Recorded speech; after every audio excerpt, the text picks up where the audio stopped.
अब बात केंद्र सरकार की सौगात की, जिसने करोड़ों युवाओं को उम्मीद से भर दिया है, क्योंकि केंद्र सरकार अब युवाओं को नौकरी वाली सौगात देने जा रही है। इसके लिए केंद्र सरकार की ओर से रोजगार प्रोत्साहन योजना को मंजूरी दे दी गई है और इस योजना के तहत पहली बार नौकरी कर रहे युवाओं को लाभ होगा।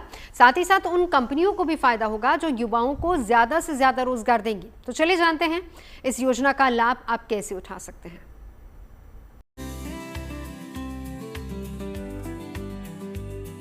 इस बार नौकरी का वादा नहीं बल्कि नौकरी देने का इरादा है। इतना ही नहीं, इस बार सरकार नौकरी के साथ इनाम देने की भी तैयारी में है। समझ लीजिए, पहली नौकरी पाने वालों के दोनों हाथों में अब लड्डू होंगे। रोजगार हाथ में आते ही सरकार 2 किस्तों में इंसेंटिव देगी और जो रोजगार देगा उसे भी सरकार इनाम देगी। केंद्र सरकार ने रोजगार प्रोत्साहन योजना को मंजूरी दे दी है।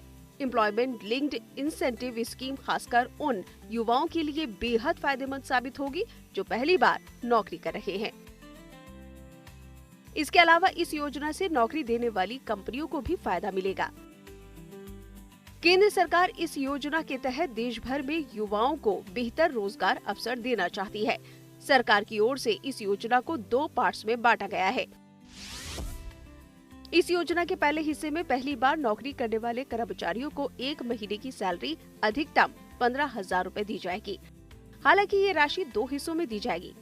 पहला हिस्सा 6 महीने की नौकरी पूरी करने पर और दूसरा हिस्सा 12 महीने की नौकरी के बाद मिलेगा। एम्प्लॉयमेंट लिंक्ड इंसेंटिव स्कीम, इसका फोकस मैन्युफैक्चरिंग सेक्टर पे रहेगा। इसके 2 पार्ट्स हैं। पार्ट 1 है फर्स्ट टाइमर्स के लिए, पार्ट 2 है जो कि सस्टेन्ड एम्प्लॉयमेंट के लिए सपोर्ट करे। पार्ट 1 जो सपोर्ट टू फर्स्ट टाइमर्स, हम सब जानते हैं कि फर्स्ट टाइमर्स को बहुत सारी डिफिकल्टीज फेस होती है जब वो जॉब सर्च में जाते हैं। कॉस्ट भी लगती है जॉब सर्च में। उन सब को ध्यान में रखते हुए फर्स्ट टाइमर्स के लिए 1 महीने की सैलरी के बराबर subsidy up to a limit of maximum 15,000 rupees ये दी जाएगी, जो कि 2 इंस्टॉलमेंट्स में होगी, 6 महीने और 12 महीने के बाद में दी जाएगी। इसके अलावा इस योजना के दूसरे हिस्सों में कंपनियों को भी फायदा मिलेगा। मसलन कंपनी के लिए शर्त यह है कि उसे लगातार नए लोगों को रोजगार देना होगा। जैसे अगर किसी कंपनी में 50 से कम कर्मचारी हैं, तो उसे कम से कम 2 नए कर्मचारियों को नियुक्त करना ही होगा।